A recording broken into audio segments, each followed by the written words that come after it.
هەر لەسەر پرسی پەسەندکردنی یاسای کورتێنانی دارایی بە بێ ئەنجومەنی نوێنەرانی کورد لە بەغدا لە نێو ئەنجومەنی نوێنەرانی عێراق ئەم پرسا تاوتوێ دەکەین لێکدانەوەی زیاتر و شورۆڤەی زیاتری بۆ دەکەین بە میوانداری زۆر بەڕێز مەریوان نادر ئەندامی ئەنجومەنی نوێنەرانی عێراق کار ڕاستەوخۆ لە بەغداوە لەگەڵمدا دەبێت. بەڕێز مەریوان سوپاس بۆم دەرفەتە. باس لەوە دەکرێت دەڵێن هێشتا دەرفەتی ڕێکەوتن ماوە لە نێوان هەرێم و عێراق لەسەر ئەم یاسایە. دەرفەت ماوە بە جدیان نەماوە. ئەم کاتەی بینەرانی خۆشەویست باش لە ڕاستیە ئێمە ئەوەی کە لە بەردەممانە یەکێ لە ڕێکارەکانی کە لە دژی تێپەڕاندنی ئەو یاسایە بیگرینە بەر سکاڵاکردنە لە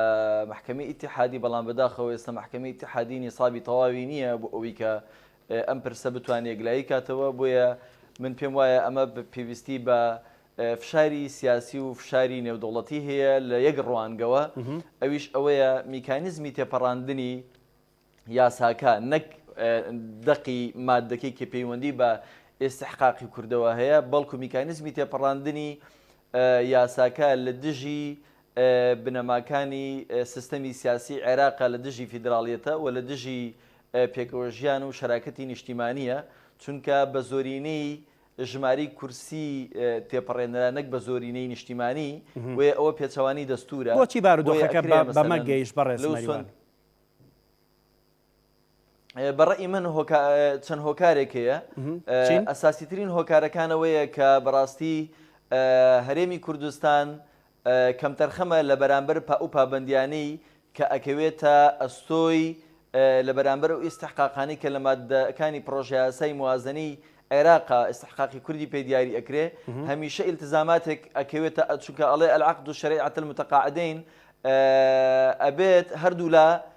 ئیلتزام ئەکەوێتە سەر شانیان و ئیستحقاقشان هەیە لە بەرامبەری ئەوەیە. بۆیە هەرێمی کوردستان ئیستحقاقی خۆی وەرەگرێ هەموو جا، بەڵام ئەوەی ئیلتزاماتانی ئیتفاقی لە سەرکات جێبەجێ نەکردووە. یعنی ئێمە لە موازنەی 2019 عێراقا ئەوایە ڕۆژانە 250,000 بەرمیل نەوت ڕادستی سۆمۆ یان ڕادستی حکوومەتی فیدراڵی بکەین، بەڵام بەداخەوە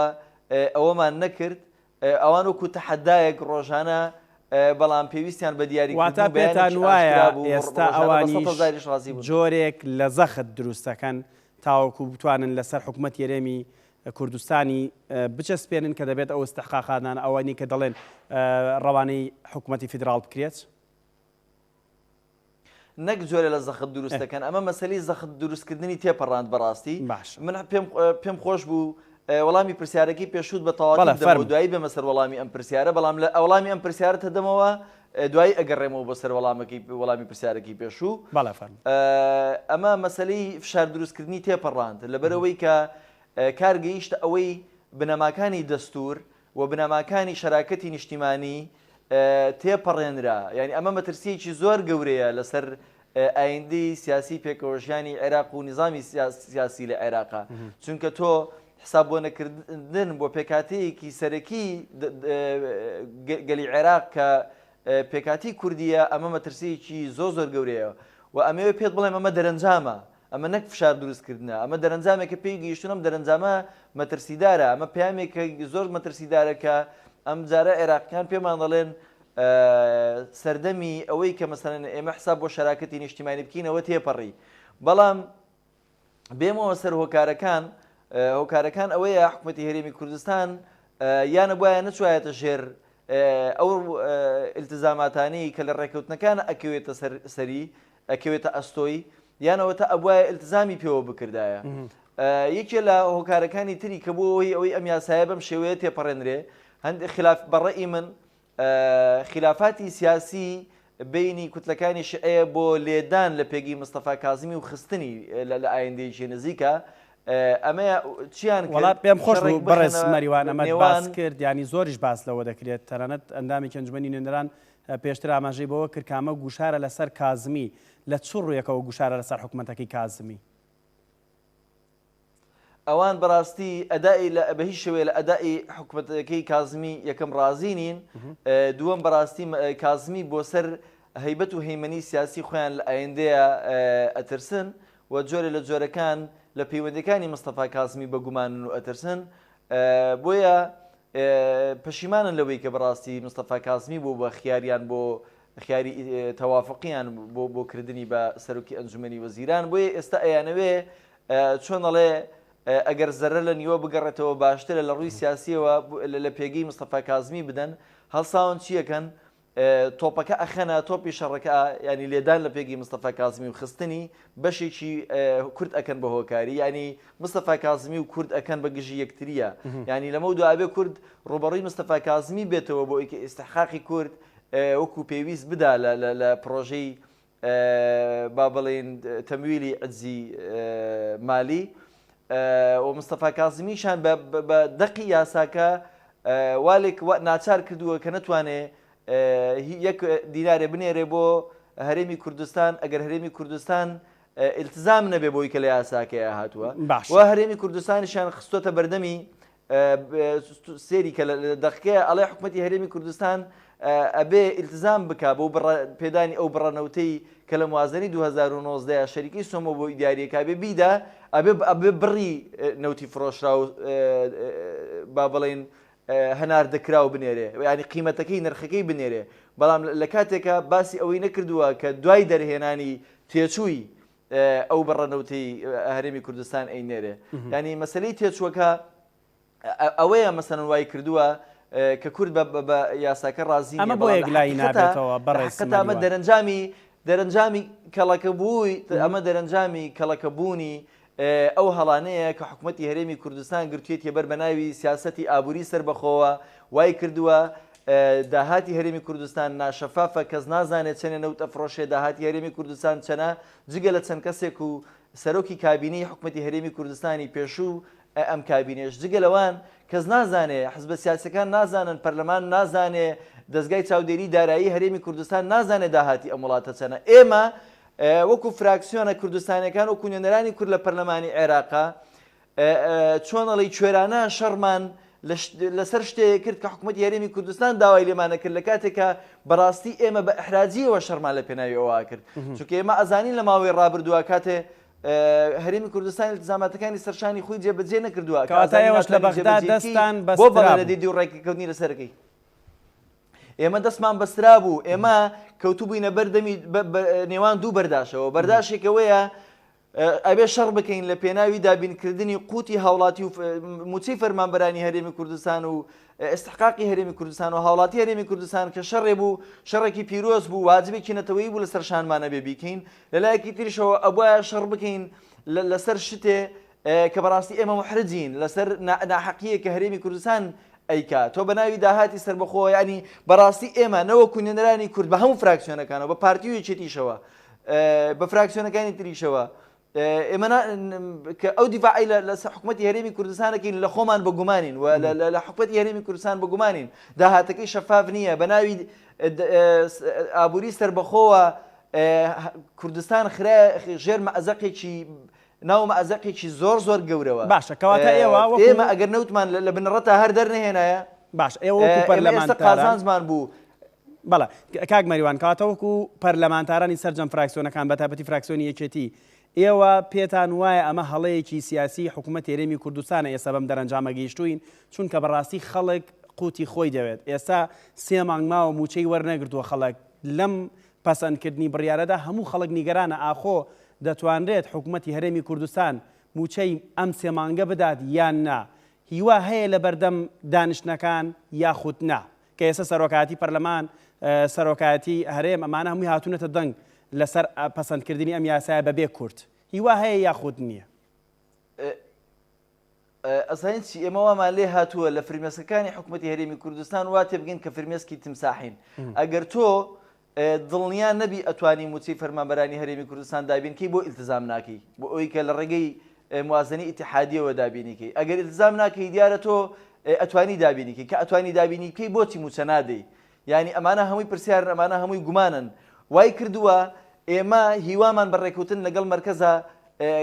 کەم بێ من نامەوێ گەلی کوردستان بێ هیوا بکەم لەوەی کە ئیتری هیوایانیەوە من پێم وایە هیوا هەیە ئستحقاقاتی هەرێمی کوردستان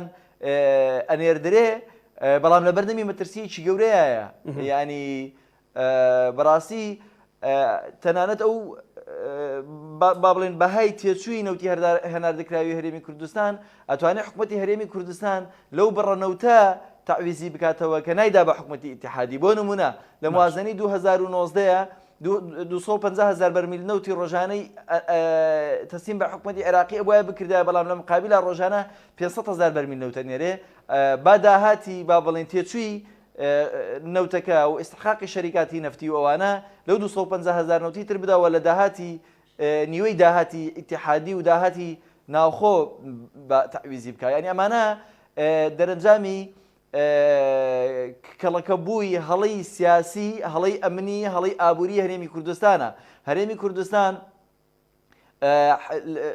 بکڵێ هەرێمی کوردستان مەبەستم خودی حکوومەتی هەرێمی کوردستان بە تایبەتی سەرۆکی کابینی حکوومەتی هەرێمی کوردستانە و سەرۆکی کابینەکانی پێشووە لەگەڵ سەرۆکی ئەم کابینەیە لەگەڵ وەزیری نەوتە کە بەس خۆیان بەتەنیا ئەزانەوەتە کەڵەکە بووە. باشە بەڕێزمەری هەرێمی کوردستان چی بەسەردێ ئەمانەوە داهاتی لە ڕووی هەڵی سیاسیەوە هەڵی ئەمنیەوە حسابیان بۆ ناوەند ناکرد. ئێمە وەکوێچێتی نیشتیمانی کوردستان بەردەوام پێداگیریمان لەسەرەوە کردووە کە بێ ڕێکەوتن لەگەڵ ناوەندا مستەحیلە ئێمە بتوانین هەڵ بکەین لەبەر ئەوەی کە ئێمە بە نەتیجە هەرێمێکین لە ناو عێراقا ئێمە ملزەمین بە سیستەمێکی پەیوەستین بە سیستەمێکی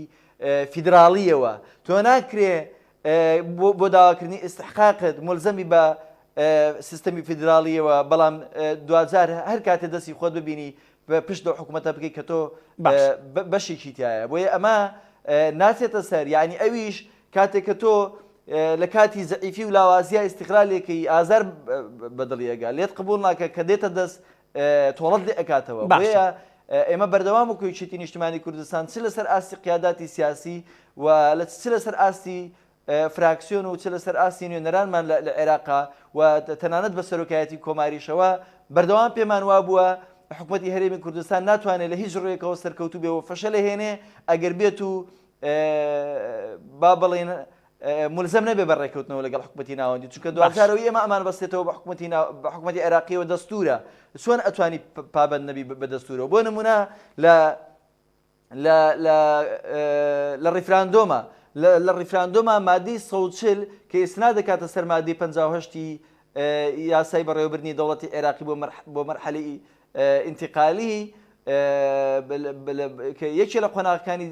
تەطبیع و جێبەجێکردنی مادەی 140 ئیستفتا ئەوەی کە لایەنی معنیە بەپێی دەستور جێبەجێ بکە حکوومەتی ئیتیحادیە نەک حکوومەتی هەرێمی کوردستان، بەڵام حکوومەتی ئیتیحادی بە هەماهەنگی لەگەڵ هەرێمی کوردستان. تۆ ڕۆیشتوویتە بەبێ هەماهەنگی بەبێ پرسی لایەنی سەرەکی کە مەسئولە بەپێی دەستور لە جێبەجێکردنی ڕیفراندۆمە تۆ ڕۆیشتوویتە کردوتە. دوایتا پێتان وایە هەموو ئەمانە شاڵەکە بوون و ئێستا ئەم دەرەنجامی لێ دەکەوێتەوە. من یەکشتی تر وەکو دوایین پرسیار ئارەسەتی دەکەم. ئێستا ڕەوتێک دروست بووە، تێڕوانینێک دروست بووە لە نێو خەڵکدا و لە نێو تۆڕە کۆمەڵایەتەکاندا. ئەمڕۆ باسی ئەوە بوو کە دەڵێن ئەگەر بێت و حکوومەت هەرێمی کوردستان پرسی شایستەدارایەکان و خاڵە سنوورەکان و پرسی نەوتیش ڕادەستی حکوومەتی فیدراڵی بکاتەوە، هەر ئەمە وەکو جۆرێک لە پیلانگێڕی تەماشا دەکەن. ڕای ئێوە لەسەر ئەمە مەبەستم مەترسی دوورمەودای هەیە یاخود نییە؟ زۆر هەیەتی لەمە دووە تاکو ئێستا حکوومەتی عێراقی وێڕای ئەوەی کە ئەویش کەم تەرخەمی هەبووە لە ئیلتزامی بەدەستورەوە، کەم تەرخەمی هەبووە لە بەرامبەر ئیستحقاقی هەرێمی کوردستانە، بەڵام لە زۆربەی پرسە چارەنووسسازەکانە ئەوانەی کە ڕەهەندێکی نیشتیمانیان هەیە بە تەوافقی سیاسی شتەکان تێپەڕیون مەگەر بەدەگمەن پرسێکی گرنگی کە ڕەهەندێکی نیشتیمانی هەبوو بێ ڕەهەندی بوعدێکی با بڵێن فیدراڵی هەبوو بێ بەبێ تەوافقی نیشتیمانی تێپەڕان دەبێ. بەڵام ئەمە بوو بە بنمایەکی بەسەرەتایەکی زۆر مەترسیدار کە ئیتر بە زۆرینەی پەرلەمانی پرسەکانی گلایە بکرێتەوە، ئیتر زۆرینەی نیشتیمانی اعتیباری بۆ نەکرێ. ئەمە مەرحەلی تۆڵەکردنەوەیە. نابێ ئەو نقطەیەشمان لەبیر بچێت بەڕاستی بەشێک لە فراکسیۆنە شیعیەکان وەکو بانگەشەیەکی هەڵبژاردنیش ئەمەیان بەکارهێنا، بەڵام بە شێوەیەکی گشتی ئەمانە کۆی ئەمە دەرەنجامی هەڵەی کەڵەکەبوونی هەڵەی سیاسی ئابووری ئەمنی و با بڵێن ڕۆیای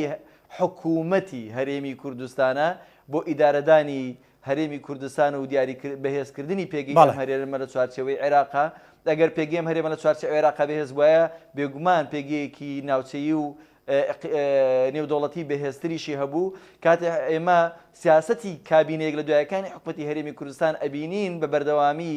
ناشەفاف و شکست خواردووە بۆیە ئێستا ناتوانین بە خەڵک بڵێن نابێ گومان لە پیلانجێڕی بکە ینی حەقی خۆی خەڵک گومانی لە پیلانجێڕی هەبێ بەڵاست مەریوان نادر ئەندامی ئەنجومەنی نوێنەرانی عێراق زۆر سوپاس کە لە بەغداوە بەشدار بووی لە ستۆدیۆی هەشت.